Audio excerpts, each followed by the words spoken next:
I am Johnny Massacre, and you're watching the Johnny Massacre Show. This is the Thursday Night Massacre. On tonight's show, Donald Trump has made a public address / speech where he goes into all the details about his plans to overturn the seemingly fraudulent 2020 election. Also, I reveal my favourite tattoo artist in the galaxy. And finally, I might do a little rap for you and play one of my songs. Who's fucking with me? So, Donald Trump released a YouTube video on his YouTube account that doesn't actually have that many subscribers relative to huge YouTubers. And he came out and he answered all the questions that have been on the tip of your tongue. Where's the fraud? Where's the evidence? Where's the Kraken? What is the Kraken? What's the time frame for this? What's going on? He basically took all of the kind of random smattering of information that's flowing around on social media and on various news sites and collated it into one easily digestible meal for you to enjoy. So check it out. I've linked that in the comment section below in the little info box just above the comments. If you can't be fucked to watch it, I'm going to do my best to relay it. I've written some notes on the Biden teleprompter, so if I can somehow get my Alzheimer's under control, I'm going to relay that for you. It's a massive mess of notes, so apologies in advance if this is a bit rambling, but I'll give it my best shot. Now, the speech was 46 minutes long, and we know what the Kraken is now. Donald Trump is the Kraken. It's fucking mad because he's kind of like Luke Skywalker. Or some kind of Jedi Knight or Jedi Master. Light side, dark side, depending on the day of the week. You never know what you're going to get with Trump. He's basically an elite force user. So you know in these movies where there's the good guys and the bad guys, and the good guys have this leader, and when he's not there, all the troops get fucked up and start to lose. But as soon as he comes down out of his spaceship, he just starts hacking through everyone, creates the momentum that leads them to victory. That's basically what Donald Trump is. He's an amazing leader. He's like that mythical character that just galvanizes and creates amazing camaraderie. He's like Gandalf, right? Mordor and those ugly orcs, right? Fucking up the good guys and the dwarves and shit and the elves. And then Gandalf comes through at the right moment. That's basically what Donald Trump did. All the troops were kind of laying out the strategy, going to war, going to battle and shit. But it seemed a little bit disconnected and you didn't really feel it was working. And then Donald Trump showed why he got elected in the first place. He's a great orator. He came out and he took all the information and he just set the narrative and he created the momentum. And here we are. So it was a great, great speech. He convinced me once and for all. Well, I knew it already. This is obviously voter fraud. If you don't think this is voter fraud or are not even interested to see an audit of the American 2020 election, either you're ignorant or you haven't seen the information because there's so much smoke here. There's got to be some flames, blood. Trust me. Trust me, blood, yeah? So let's try to get through what Trump says. So Trump is the Kraken. He revealed himself as the Kraken. And he went into the fraud in detail. So he talked all about the irregularities. He talked about, I'm sure you've heard how there wasn't proper observation. Republicans in vital swing states were not allowed to observe the vote counts. Trump said that Dems even went to, for example, the Pennsylvania court to try to block access to Republican observers. Why? Well, Trump said because they know they're hiding illegal activity. So the vote spikes and the vote dumps, Trump held up these graphs, and at some points the lighting was kind of obscuring them, which was quite funny. Trump also looked so orange in this speech or this address. It was mad. I honestly felt like I was going back to my magic mushroom bad trip, the one and only time I took magic mushrooms in Amsterdam about 15 years ago, because his face was all kind of orange and it was wild. But he's such a character and I still love him. So as he was doing that and talking about the voter spikes and stuff, in the dead of night, he said it's literally impossible to count over 100,000 votes in such a short space of time. And I mean, it's obviously true because loads of states are still counting now, kind of haggling over a few votes, when on election night, within the space of 4 hours, they managed to count in Wisconsin, Michigan, over 240,000 of them mysteriously in the dead of night. How the fuck is that even possible? So many irregularities. Trump bringing them all to the fore. Really, really interesting stuff. So Trump was pushing to count the ballots legitimately. So you've seen in the news that there have been recounts, but they're the same. And then there was this kind of liberal talking point going around where, did you see Trump spent $3 million of his own money and they recounted it? And there was more votes for Biden, so there's no fraud. But Trump's point is that it doesn't matter how many times you recount it. If you recount them under the same fraudulent conditions, then you're going to come to the same result every single time. You're counting the same fraud, so to speak. And so Trump basically said he wants all of the mail-in ballots, the signatures checked against the people who allegedly voted. Because as you know, there's lots of allegations that people who aren't even alive anymore got sent ballots, and some people got sent 2 ballots. And you have to be able to check the ballots submitted against the people who handed them in. Why not? Why not?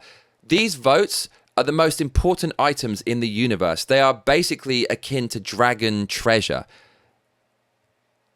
Whoever gets elected as the president in America dictates the rhythm and tempo of the free world. If you get the wrong person as the president, it could slide the world into tyranny and create wars and stuff. So you'd like to think that votes, the people who facilitate that happening, can easily be audited. How? How? Tell me. In 2020, in the most powerful, wealthiest country in the world, the most technically advanced country in the world that brought you the iPhone and have going to take people to Mars pretty soon, they can't even count a bunch of fucking votes. I used to work in an off-license. You Americans would call it a liquor store, but we call it an off-license, darling. It's basically a booze shop, an alcohol shop. So I used to work in an alcohol shop. I used to nick all the booze, mate, drink the fucking champers before a night out, get into a fight, wicked, nick a bit of money from the till, this, that, and a third, you know what I mean? And they got a little bit sketched out. They thought, where's all this alcohol? So you know what? They write down where that shit is and they do an audit, and then you get in trouble and you lose your job. But with the American electoral system, that's impossible. We couldn't possibly count the votes easily. And if you can't, why the fuck not? Why the fuck not? If you can't, you have to completely change the system. You simply cannot allow the system to be abused. Even if it's seemingly in your favor, Democrats, then one day it could go against you and you're going to end up with tyranny. So Trump is right to call out all this madness. And Trump says, wanting to recount it, people say, that's too radical, you can't do that. And Trump said, no, having a fraudulent president, that is what is radical. And I totally agree. I don't get this. If we play a game of fucking Twister and you cheat, I'm not going to be like, fuck it, mate, you win because you cheated. I'll be like, fuck off, you cunt. Let's fucking, either we play again fairly or you just default. That's not how it works. In sport, anyone who takes steroids instantly disqualified for life. But this, with the election, fuck it, you know, he might have cheated. No, if he's cheated, it has to be known. So that's what Trump wants to see. He wants to see a fair election. He wants to see a transparent election. And he wants the ballots to be counted fairly and counted in the correct way. Then he went on to Dominion. So he basically called the Dominion voting machines garbage. He said they're easily manipulated. They easily switch votes. There's plenty of info about this online. The sketchy origins of the Dominion system. It was used in some communist countries and whatnot. That's not really a very good sign, is it, for an election? But hey, nothing to see there. Let's not recount this. So all I can say is at this point in my notes, it says, wow, in capitals with exclamation mark, because it's really happening. This is really happening now. Before, we were all debating about, is this the Kraken? Like, where is it? This is the motherfucking Kraken, people. Donald Trump is the Kraken. He's come out. All your talking points were just consolidated into this one speech. He said it like it is for the world to hear. Nobody can hide it unless they censor it. Big tech. The wankers might do it, but there's nothing controversial enough in this speech in order for it to get censored in the current political climate. Thank fucking God. And so it's amazing, away from all the filter of the mainstream media trying to frame and rewrite the narrative and fact check, Donald Trump came out, he said what you've been thinking, he had a lot of facts and evidence to back it up.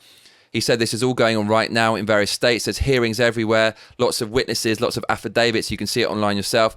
There's so much information coming now, it's fascinating. And so one of the last Johnny Massacre shows, we talked about whether this will go to the SCOTUS, the Supreme Court of the United States. And holy shit, if this doesn't go, then that basically means it's a kangaroo court, because this is in the interest of the American people and world freedom and democracy at large. It's not really a big thing, is it? Can we just make sure this wasn't fraudulent? Can we just audit it? Is that really so much to ask? Because if there's no fraud, just fucking audit the stuff. Why in Pennsylvania were certain courts blocking Republicans counting votes and boarding things up so people couldn't see them? What the fuck? This sounds like some African banana republic. How can you not hear that and say, well, at least we should recount the votes? Because if all you care about is getting voted into power at the expense of democracy, you're basically destroying the free world. You're going to end up creating a situation like China, and then you'll fucking regret it, mate. Trust me. Woo! Ranting a bit. So Trump then talked about how he was persecuted for 4 years on hardly any evidence at all. He said he was investigated as soon as he even started running for president, as soon as he started running with no evidence at all. Here there seems to be quite a lot of evidence building now, and people are telling him there shouldn't be an audit, gaslighting of the highest order. Trump rightly said that investigations never stopped against him. 4 years. He won them all. He beat them all. Russia, the impeachment hoax, 48 million of your tax-paying dollars spent illegally investigating Donald Trump for 2.5 years, 2,800 subpoenas, 500 plus search warrants, 500 plus witness interviews, nothing. And now Donald Trump, he's got shitloads of witnesses, affidavits and whatnot, and insanely irregular numbers that just don't happen in the natural world. At points where Biden got a vote done with a ratio of like 96-4. With hundreds of thousands of votes. If it was 10 votes, you could get a ratio of maybe 9-1, right? Because it's just a batch of 10. But hundreds of thousands and that many, it's literally never happened before in election history. It only happened within this 4-hour window, only in swing states that Biden needed to win. Give me a fucking break. So Trump is saying, this should go ahead, this investigation, and it should be heard by the SCOTUS, and I totally agree. And this is really interesting because Trump has never really gone after his enemies, right? Has he? He never really went after Hillary and put her in jail, because when you're winning, you can be magnanimous and you don't have to. The Dems will probably still do it anyways, but Republicans aren't really like that. If you're winning, it's all right. And so in the states where you're winning, you don't give a shit about a bit of minor fraud. But when you're losing, then it's like, right, motherfucker, let's get it on. So Trump, he loves a fight, and he's never really needed to go legal before. But now, when the Dems are threatening to, in my opinion, fraudulently steal the election, you're going to see for the first time Trump's legal clout. And I cannot wait to see this, because this guy's a boss. The fact they even made it as president against the swamp, pitching the pitch that he pitched, is incredible. This guy's a fighter. He's a heavy hitter. He doesn't give a shit. I'm listening to his audiobook, Never Give Up. He loves adversity. He accepts tragedy and problems as inevitable, and he sees them all as opportunities, and he loves a fucking fight. He's not afraid of anything. So I cannot wait to see Trump mount a legal case. Look, some people will mock me. Some people will say, yeah, you're talking shit, or your head's in the clouds. This is never going to get overturned. Do you know what? I honestly believe I've got this little flicker of hope in my heart. Something feels there's a little more to this than meets the eye. I'm seeing a lot of smoke at the moment, and I think something quite mad might happen. The interesting thing would be if there's all these deadlines, right? If Trump doesn't overturn in this state by this deadline, or overturn the election by this deadline, it's going to be too late. But the deadlines keep moving and getting pushed back. My question is this: if this is proved as a fraudulent election, especially after Biden might get sworn in as president, then what happens? Because if it's proved as fraudulent, and especially if Trump's running in 2024 because he doesn't win re-election this time, and there's a lot of noise about that, then that means at any point in the next 4 years, Trump could potentially overturn this. How does that work? And do you think the Dems will, if the election is proved as fraudulent, do you think after Biden is sworn in, they're going to say, well, now that it's fraudulent, Biden's got to go? I don't fucking think so. So this shit could drag on for fucking years. I mean, this could be the beginning of another 8-year saga. 4 years of Biden, then another 4 years of, I mean, fuck knows what's going to happen. It's actually quite exciting in a twisted, masochistic way. So, yeah, it goes on and on and on and on. And the interesting thing is, right, no one's talking about this, but I love the way these votes are so unaccounted for, right? This is the metaphorical dragon treasure, the most valuable, important shit in the universe that dictates the rhythm of the free world and your own freedom.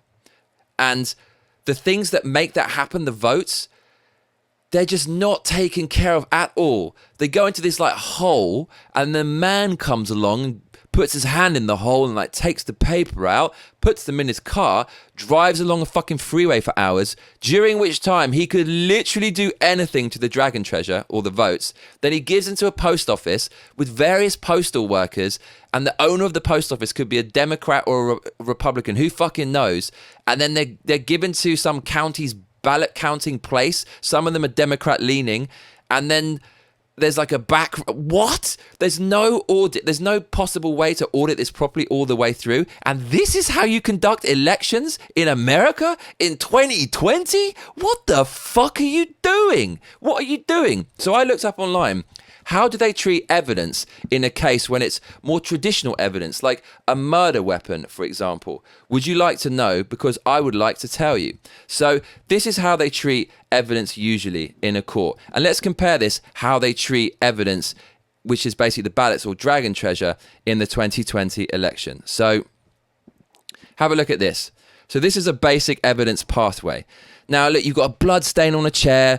I mean, it might be Hillary, but I think she's already gone through her menopause, so probably not her. Anyways, we're going to find out because this is evidence. The evidence is deposited, collected, retained at investigating agency. That sounds very serious. It sounds a lot more serious than the back of Dave's fucking van. Then there's scientific examination, analysis performed. So at the post office, some guy fucking sneezes on it and throws it into a corner, right? So look at this. This is how evidence should be treated. And not only that, at every fucking stage, when Hillary's period or the evidence leaves someone's hand, it is recorded so you can audit it. Look, at the crime scene, there's responding police officers, detectives, crime scene investigators, emergency medical, technicians, medical examiners.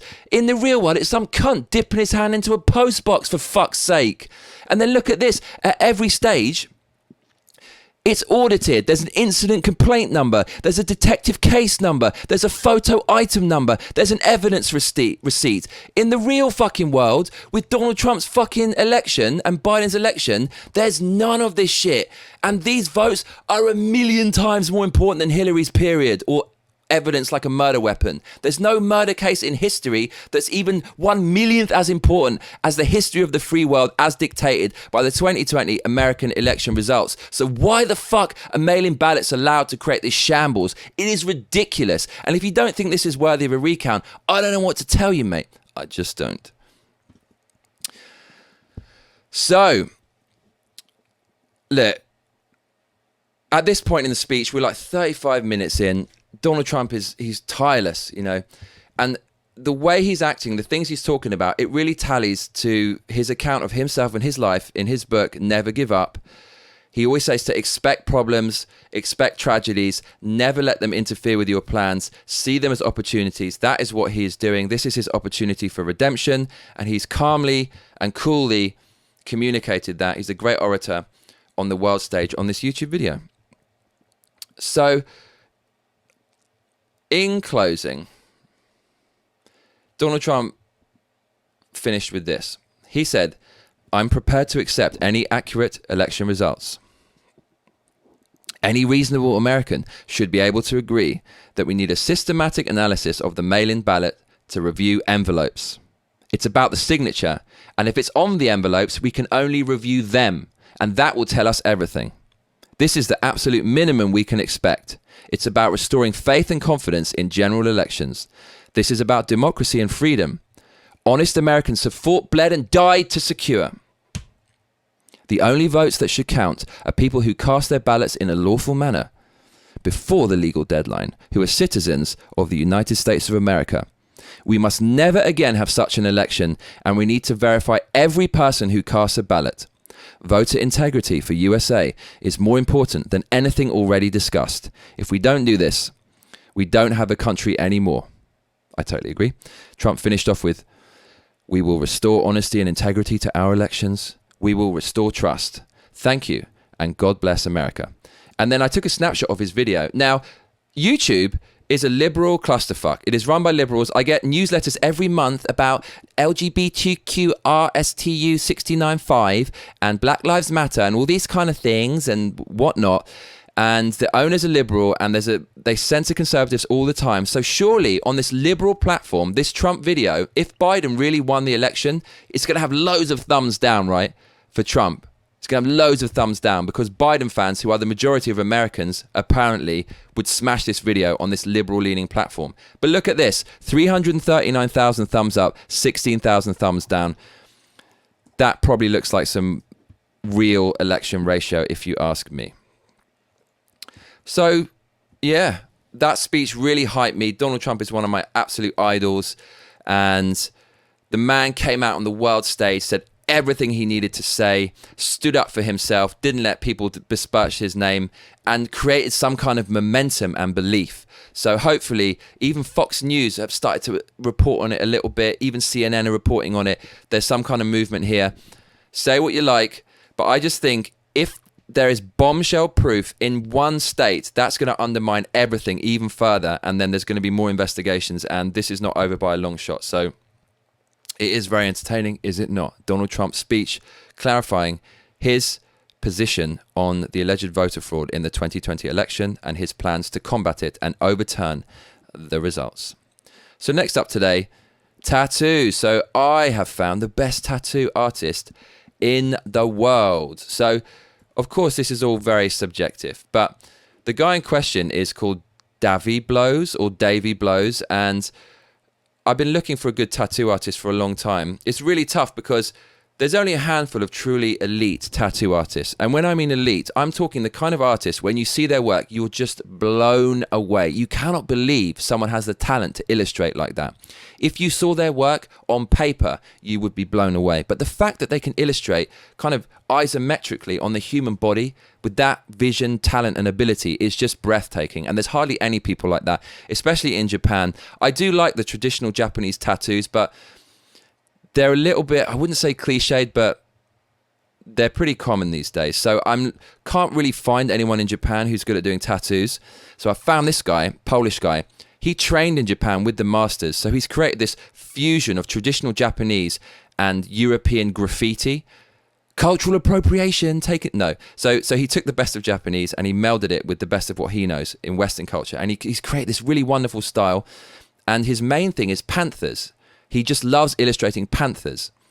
That's it. Panther tattoos, quasi-Japanese, European graffiti style. He's fucking awesome. So I bought his book, well worth the money, super rare. This guy's very cult.